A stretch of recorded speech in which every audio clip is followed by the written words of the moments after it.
हिंदू हृदय सम्राट माननीय बाळासाहेब ठाकरे, ज्यांनी नेहमीच महाराष्ट्र हिताची भूमिका घेत काँग्रेस राष्ट्रवादीच्या भ्रष्टाचारावर कडाडून हल्ला चढवला.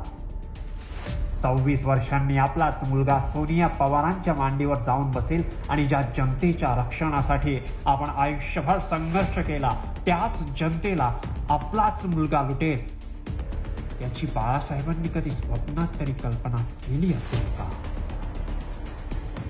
2020 मध्ये जेव्हा जनता कोरोना महामारीत भरडली जात होती तेव्हा उद्धव ठाकरे आपल्या वातानुकूलित कार्यालयात बसून बाळासाहेबांच्या पाठीत खंजीर खुपसण्याची योजना आखत होते. मुंबई आणि मुंबईकर कोरोना महामारीत मृत्यूशी झुंज देत असताना उद्धव ठाकरे आणि वसुली आघाडी योजनाबद्ध पद्धतीने मुंबईला उद्ध्वस्त करण्यात गुंतले होते. जम्बो कोविड सेंटर घोटाळा जेव्हा सामान्य मुंबईकर बिना बेड्स तडफडून मरत होता तेव्हा संजय राऊतचा निकटवर्तीय सुजित पाटकर जम्बो कोविड सेंटरच्या नावाखाली 33 कोटींचा घोटाळा करत होता. जून 2023 मध्ये ईडीने मुंबईत ठिकठिकाणी छापेमारी करत मुंबई महापालिका कोविड सेंटर घोटाळ्यातील 68.65 लाखाची रोकड आणि कोट्यावधींची मालमत्ता जप्त केली. मुलुंड दहिसर कोविड सेंटर घोटाळ्यातील आरोपी आणि आदित्य ठाकरेंचा निकटवर्तीय असलेला कंत्राटदार राहुल गोम्स याने मुंबई महापालिकेचा तब्बल 37 कोटी रुपयांवर डल्ला मारला.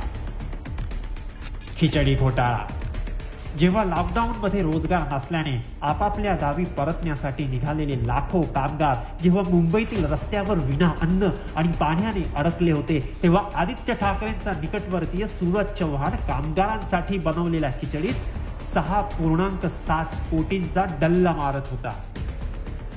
जेव्हा कोरोनामुळे सामान्य मुंबईकर तडफडून मरत होता आणि रेमडेसिवीर खेरीज कुठलाही पर्याय शिल्लक नव्हता तेव्हा आदित्य ठाकरेंच्या मित्रमंडळींनी त्यातही घोटाळा करत मुंबईकरांना रेमडेसिवीर पासून वंचित ठेवले.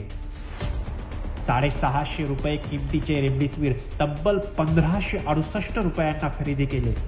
ठाकरे सरकारच्या 65,000 इंजेक्शन खरेदी केल्याचा दावा गृहीत धरता या घोटाळ्याची व्याप्ती 6 कोटींच्या घरात जाते.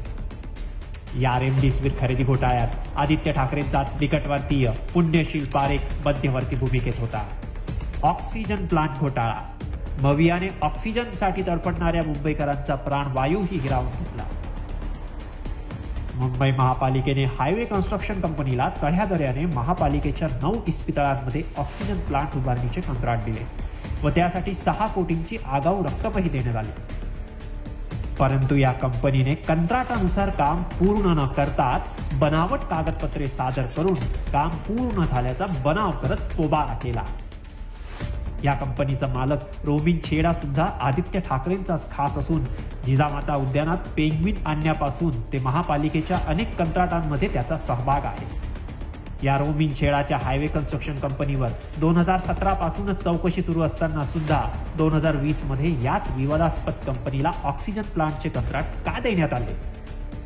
उद्धव ठाकरे आणि आदित्य ठाकरे यांनी कोरोना महामारीच्या संकटाचेही संधीत रूपांतर करत आपले व आपल्या निकटवर्तीयांचे खिसे भरण्याची एकही संधी सोडली नाही. या पिता पुत्राने त्या मुंबईला लुटले जी माननीय बाळासाहेबांना अतिशय प्रिय होती.